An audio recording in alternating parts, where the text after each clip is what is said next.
चुनाव से पहले नेता जनता के पीछे और चुनाव के बाद जनता नेता के पीछे। अगर देश का मतदाता अपने नेताओं को हायर कर सकता है तो वो नेताओं को फायर करने की शक्ति भी उसे मिलनी चाहिए। और भारत के संविधान में जब आप राष्ट्रपति को इंपीच कर सकते हैं टेन्योर के दौरान, तो एमपी एमएलए अगर आपका नॉन परफॉर्मिंग है तो उसको हटाने के लिए क्यों नहीं राइट टू रिकॉल मतदाता को देना चाहिए। सर, आज मैं इस सदन में ये मांग रखता हूं कि जैसे इंडियन वोटर के पास राइट टू इलेक्ट है, वैसे ही राइट टू रिकॉल भी होना चाहिए। अगर देश का मतदाता अपने नेताओं को हायर कर सकता है तो वो नेताओं को फायर करने की शक्ति भी उसे मिलनी चाहिए।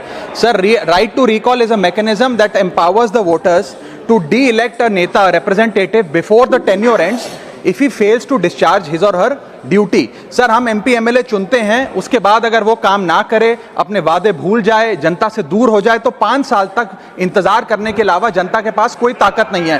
कोई इंटरिम प्रोविजन नहीं, कोई अकाउंटेबिलिटी नहीं, कोई परफॉर्मेंस रिव्यू नहीं, कोई करेक्टिव ऑप्शन नहीं। चुनाव से पहले नेता जनता के पीछे और चुनाव के बाद जनता नेता के पीछे।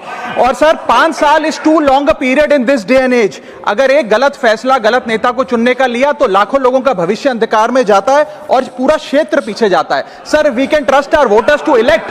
हमें अपने मतदाता पे विश्वास करना चाहिए कि वो अपनी गलती बदल भी सके राइट टू रिकॉल की ताकत से।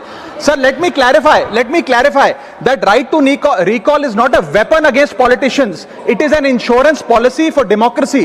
और भारत के संविधान में जब आप राष्ट्रपति को इंपीच कर सकते हैं टेन्योर के दौरान, उपराष्ट्रपति को हटाने का प्रावधान है, जजों को इंपीच करने के लिए प्रोसेस लेट डाउन है, यहां तक कि रूलिंग गवर्नमेंट के खिलाफ नो कॉन्फिडेंस मोशन लाकर आप सरकार बर्खास्त कर सकते हैं। तो एमपी एमएलए अगर आपका नॉन परफॉर्मिंग है तो उसको हटाने के लिए क्यों नहीं राइट टू रिकॉल मतदाता को देना चाहिए।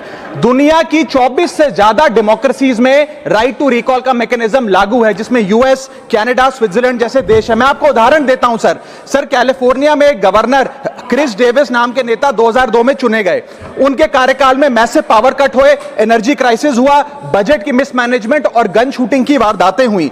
उसके चलते 1.3 मिलियन कंस्टिट्यूएंट्स ने एक पिटीशन साइन करके दी कि इन्हें रिकॉल किया जाए। वहां के चुनाव आयोग ने रिकॉल वोट कराया 7 अक्टूबर 2003 को और 55% मतदाताओं ने वोट किया कि इस नेता को बर्खास्त किया जाए। ग्रे डेविस को हटाया गया और आर्नल्ड श्वार्ज़नेगर को वहां पे गवर्नर बनाया गया। सर, मैं बता दूं कि हिंदुस्तान में भी इसका प्रेसिडेंट है।